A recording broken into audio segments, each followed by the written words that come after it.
سلامتنا أبزلكم يبصحكم كبرات فتوات تخاتل زينات تجري هورايزن نزي سعزة أخاخبنا محدش معبرات وانا وزينات قريبنا لكم لنا نمك تالكم بخبر نعدم سبسكرايب لايك شير نعجبكم سدرا تجري هورايزن كنتو خونوا بزكات أمزين عدمكم سناي مكتتال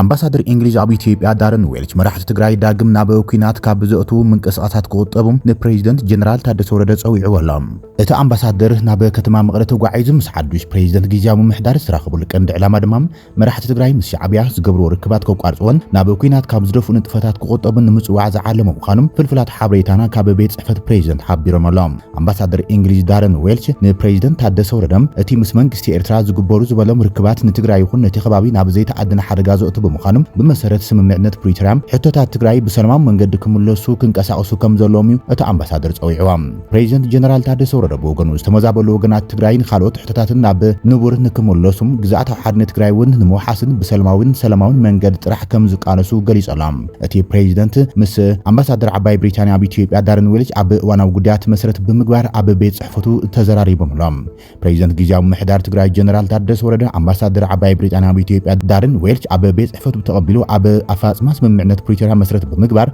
كمون واناوي كونتاتن بزرزر تزراري بملام تمزابلتين مملاسيخون جزعتا وحاد نتقراي نموحاس بسلامن سلام منجد انتراحينا كنسرح كبليوم نمحص انتا أمباسادر إنجليز قبر ملسيبو اتي جنرال اب تقراي أقات مزولو بوليتيكا وصقام منفتحون بهراو وعلاتات بمكاد كابتن مدرخات بزركو بحساباتن اب صناعات بمسراتن بغصانت كنسرحينا كبليو قالاتيو بريزيدنت أمباسادر عباي بريطانيا بإثيوبيا بتوسخيم نبريزيدنت جنرال تادس ولد عوت ناي سرح غزو كخنلو اقدمو بممناي غيزياوي ممحدار تግራይ ተጠናኺሩ بمول عقم نخسرحم بت غيزياوي ممحدار تلميت تحيز زلو حزباዊ ዋዕላታት ኣብ ምጥንኻር ምስ መንግስቲ ፌደራል ኣብ ዝግበር ርክባቱን ከምኡን ተመዛበልቲ ናይ ምምላስ ምንቅስቃስ ንኽሰምር ሃገሩ ዘድሊ ሓገዝ ከም ትገብር ይገልጽ ዘሎም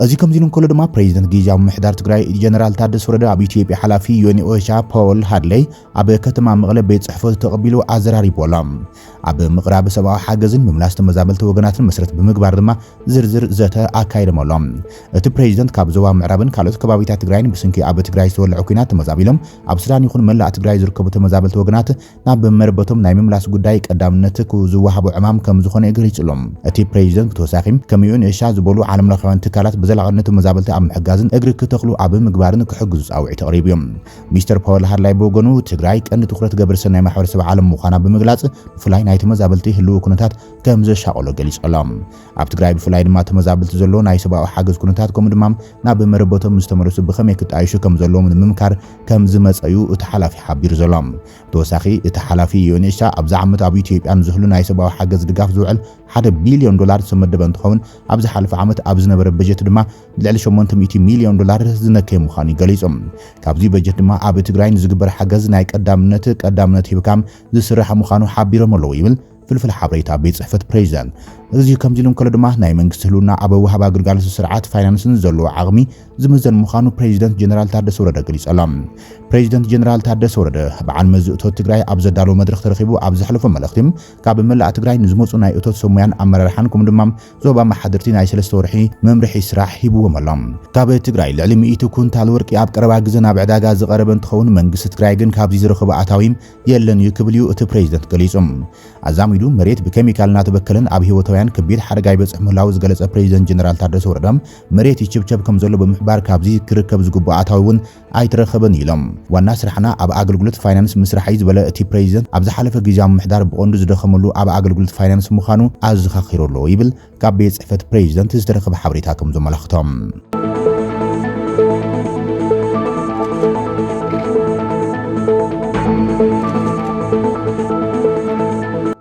ببريزيدنت جيجاوي ممحدار جنرال تادس ورده ستايشه كابيني حقافاين اساتفاين بزي مخانم تقبالنت يبلون كبلم كيدان تغارو نبهراو دحنت استبحالو سلسته ودبات بوليتيكا تግራይ أفليطم ازي كم ديلون كل دما اتيبي جنرال تادس ورده زمر حدوش جيجاو ممحدار نايتي مس شعبيا شريخو زسرح زلم بيت صحفته وحات مسلين مخانيوم املكيتم دبرصيون زمرح وحات مس شعبيا تمحازيوم تግራይ عوده كوينات نختخون يسرح كم زليوم كسيسم زلم ازي حدغኛ መንገዲ ጉጅለ وحات دما نتግራይ ዘጥፍ بمخانو اب زخون يكون كفال عالم زلو تግራዋይ كقاوميوم صاوعي تقريبهم اتم سلسته ودبات بوليتيكام ጥምረት ናይ ሰለስተ ውድባት ፖለቲካ ዝኾነ ኪዳን ተጋሩን ብሄራዊ ድሕነት ኣብ እዋናዊ ኩነታት መሰረት ብምግባር ኣብ ዝዘርግሑ መግለጺም ብፕሬዝደንት ታደሰ ወረደ ዝተጣየሸ ካቢኔ ሓቋፋይን ኣሳተፋይን ዘይኮነም ንሓደ ወገን ጥራሕ ዘሳተፈ ክብልዮም ገሊጾም መሰረት ሕጊ ዝተጣየሸ ጊዜያዊ ቤት ምክሪ ብፕሬዝደንት ታደሰ ወረደ ዝምራሕ ጊዜያዊ ምምሕዳር ኣፍልጦ ኣይሃበን ዝበለ ኣብ ወንበር ውድብ ናጽነት ትግራይ ዶክተር ደጀን መዝገቦም ሕዚ ጽዋዕ ዘሎ ብሄራዊ ዕርቂ ከም ዘይቕበልዎን ገሊጾም ወሰንቲ ፖለቲካዊ ሕቶታት ህዝቢ ትግራይን ውዕሊ ፕሪቶሪያን ድማ ኣይፍጸምን ዘሎ ሰላሕታዊ ኩናት ይቕጽል ዘሎ ክብል ገሊጾም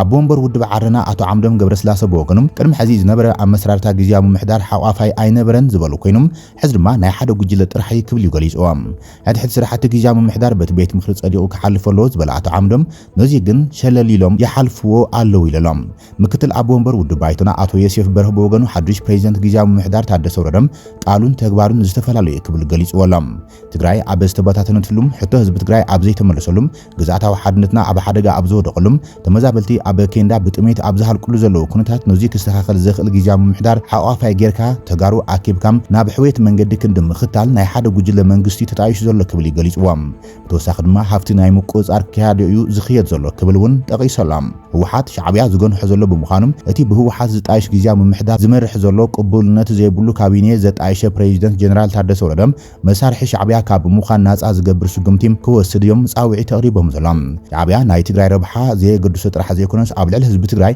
ዘስካሕኩሕ ገበናት ጆኖሳይድ ዝፈጸመ ሓይልን ሕጋዊ መንገዲ እትራኸበሉ ኩነታት የለን እዩ ዝበሉ እቶም ሰለስተ ኣመራርሓ ውድባት ፖለቲካ መራሕቲ ህወሓት ትግራይ ክትበታተን ስርዓት ኣልበኝነት ክነግስ ይገብርዋ ከም ዘለውን መንእሰይ ትግራይ ድማ ዓዱ ኣብ ዘጥፍ ናይ ሻዕብያ ኣጀንዳ ኩናት ደጊፎም ዝንቀሳቐሱ ዘለዉ ጉጅለ መሳርሒ ካብ ክኸውን ከገልልን መሳርሒ ካብ ክኸውን ዓርሱ ክሕልን ናብ ዳግም ዕንወት ካብ ዘእቱ መንገዲ ንምክልኻል ልዑል ሓላፍነት ክዋፅእ ጻውዒ ተቕሪቦም እቶም ሰለስተ ፖለቲካ ውድባትን ጥምረት ኪዳን ንብሄራዊ ድሕነት ተጋሩን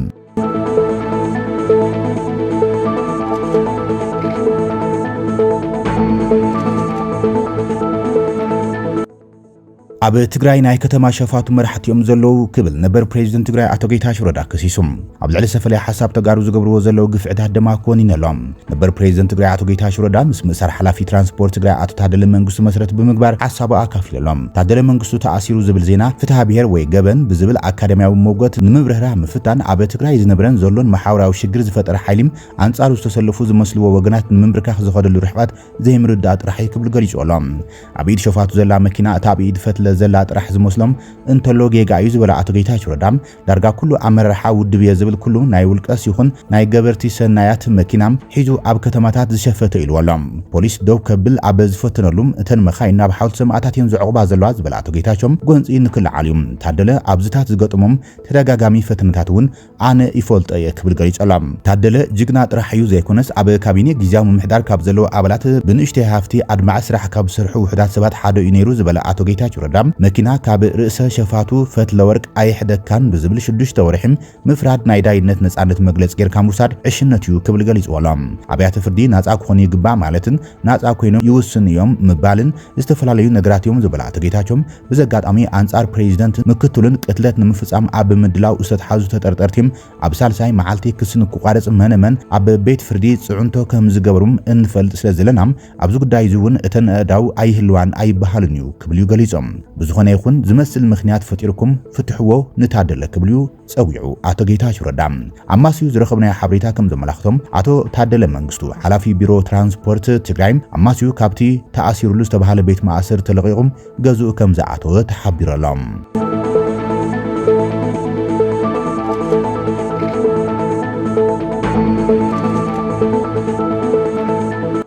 ኣብ ኢትዮጵያ ሰብኣዊ ሓገዝ ምቁራጽ ህይወት ሚልዮናት ኣብ ሓደጋ ከውድቕ ክብል ውድብ ምግቢ ዓለም ጠንቂቖሎም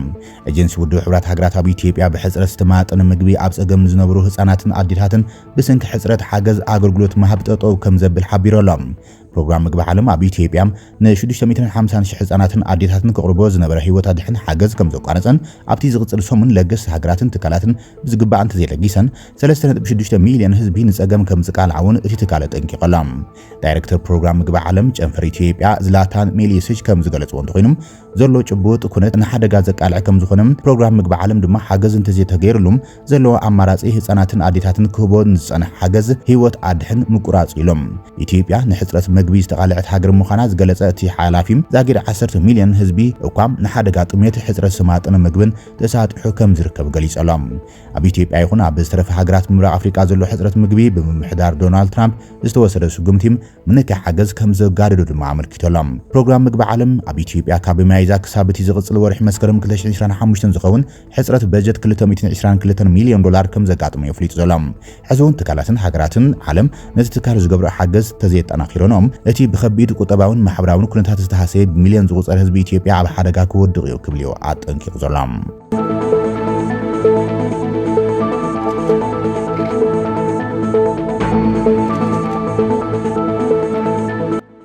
ቱርኪ 900ዊት ትሕዝቶ ነዳዲ ሶማልያ ክትውንኖ ምዃና ተሰሚዖሎም። ብኻልእ ገጽ ድማ ኢትዮጵያ መሳርሒ ኩናት ካብ ቱርኪ ለምቕነም ከም ዝራገፈ ተሓቢሮሎም። ንኢትዮጵያን ሶማልያን ዘተዓረቐት ቱርኪ 900ዊት ትሕዝቶ ነዳዲ ሶማልያ ከም ዝወነነቶ ተገሊጾሎም። ኖርዲች ሞኒተር ዝተባህለት ፍልፍል ዜና ኣብ ዘርግሖ ጸብጻብም ፓርላማ ቱርኪ እቲ ኣብ መንጎ አንካራን ሞቃዲሾን ዝተፈረመ ስምምዕነት ሰነድ ኣጽዲቕዎ ሌላ መለሳ ድማ ቱርኪ ንሶማልያ ናይ ድሕነት ወሓስ ክትህባ ዝብል ምዃኑ እቲ ጸብጻብ ኣመልኪቶሎም። ቱርኪ ኣብ ሶማልያ ብተማሳሊ ማእኸል ወንጨፊ ሚሳይል ክትሃንጹን ኣብ ምንቅስቓስ ከም ዘላ ዝፍለጥ እዮም። ሚኒስትር ጸዓት ቱርኪ ኣፕርሳልን ባይራክታር ምስ ሶማልያዊ መዘንኡ ዓብድራዛቅ ዑመር መሐመድ ዝፈራረሙ ሰነድ ከም ዘመላኽቶም ቱርኪ ኣብ ሃብቲ ሃይድሮካርቦን ሶማልያ እቲ 900ዊት ክትውንኖ ዝብል ኮይኖም ኣብ መጋቢት 7 2024 ኣብ ኢስታንቡል ዝተፈረመ ምዃኑም እቲ ሰነድ ኣመልኪቶሎም። ቱርኪ ኣብ ኣፍሪቃ እትገብሮ ዘላ ምትእታው ብወሳናይ መልክዑ ንዓበይ ኸይድ ከም ዘሎም ዘመላኽተ እቲ ጸብጻብ ሶማልያ ድማ ብምኽንያት እቲ ስትራቴጂካዊ መስመር ማይ ህንዲ ውቅያኖስን ቀይሕ ባሕርን ወሽመጥ ዓድንን ቀዳምነት ከም ዝሃበታን 16 ቢልዮን ኩቢክ ሜትር ዘይተተንከፈ ዕቁር ሃፍቲ ተፈጥሮኣዊ ጋዝ ክትመጦ ምዃና ኣመልኪቶሎም። ቱርኪ ኣብ ሶማልያ ፖለቲካዊ ምርግጋዕ ንክሉም ጸጥታውን ወተሃደራውን ሓገዝን ቴክኒካዊ ስልጠናታት ንሓይልታት ጸጥታ መንግስቲ ሶማልያ ክትህብ ምዃና ኣመልኪቶም። በዚ ድማ ቱርኪ ኣብ ሶማልያ ዝዋፈር ኤሊት ሓይሊ ንምልኣኽ ኣብ ጫፍ በፂሓላ። መንግስቲ ሶማልያ ኣብዚ ሕዚ እዋን ግብረ ሽበራ ኣልሸባብ ንክቆጻጸር ዓሊሙ ኣብ ሓያል ውግእ ከም ዘሎ ዝግለጽ ዘሎ ኮይኖም ኣልሸባብ ለምቕነ ንሓለዋ ርእሰ ከተማ መቃዲሾ ዘገልግሉም ድፉዓት ሰቢሩም ናብ ውሽጢ እታ ከተማ ዘዝልቑ መንገድታት ከም ዝሓዘ ኣመላኺቶም ኣሎም። እዚ ከምዚ ኢሎም ከሎ ድማ ናይ ወተሃደራዊ ጽዕነት ነፈርቲ ቱርኪ ናብ ኣዲስ ኣበባ ከም ዝተመላለሳ እውን ተሰሚዑ ኣሎ። ዝወፁ ጸብጻባት ከም ዘመላኽትዎ ወተሃደራዊ መሳርሒ ኩናት ዝጸዓና ምዃንን ዝግለጸለን ዘሎ ነፈርቲ ጽዕነት ቱርኪ ኣብ ኣዲስ ኣበባ ዓለምለኻዊ መዕርፎ ነፈርቲ ቦሌ ተራእየን ኣለዋ። እዚ ድማ ኢትዮጵያ ሸማቲት መሳርሒ ኩናት ኣቑሑ ቱርኪ ከም ምዃና መጠን ድሮናትን ተተኮስን ተወሳኺ ቀረብ ካብ ቱርኪ ከም ዘእተወት ዘርኢ ክኸውን ከም ዝኽእል እዮም ነቲ ኩነታት ዝከታተሉ ተንተንቲ ዝገልጹ ዘሎም። ኢትዮጵያ ስራሓት ቱርኪ ዝኾና ድሮናትን ባይራክታርን ዘመናዊት ድሮን ኣኪንችን ከም ዝገዝአት ዝፍለጥ ኮይኖም ሕዚ እውን ተወሳኺ ምጥንኻራት ወተሃደራዊ ሓይላት ትገብር ከም ዘላም ዘርኢ ምዃኑ እዮም ዝገልጾም። እቲ ሎምቕነ ኣብ ሰማያትን ምድርን መዕርፎ ነፈርቲ ቦሌ ዝተራእያ ኮይነን መንግስቲ ኢትዮጵያ ተወሳኺ ሸመታ ኣጽዋር ከም ዝገበረት ዘመላኽቱ ይብሉም ንወተሃደራዊ አቪዬሽን ዝከታተሉም ፍልፍላት ሓበሬታ። ኢትዮጵያን ኤርትራን ኣብዚ ሕዚ እዋን ኣብ ወጥሪ ዝርከባ ኮይነን ወተሃደራዊ ወጥሪ ድማ እናሓየለ ይኸይድ ከም ዘሎም ጸብጻባት ዘመላኽቱ። ኢትዮጵያ ኣብዚ ሕዚ እዋን ካብ ኣፍሪቃ ወተሃደራዊ ሓይላ ኣብ 5 ደረጃ ትስራዕ ኮይና ኤርትራ ድማ መበል 26 ደረጃ ተሰሪዓ ትርከብ። መንግስቲ ኢትዮጵያ ልዑል ምጥንኻር ሰራዊት ይገብር ከም ዘለውን እናተገለጸ ይዘላ።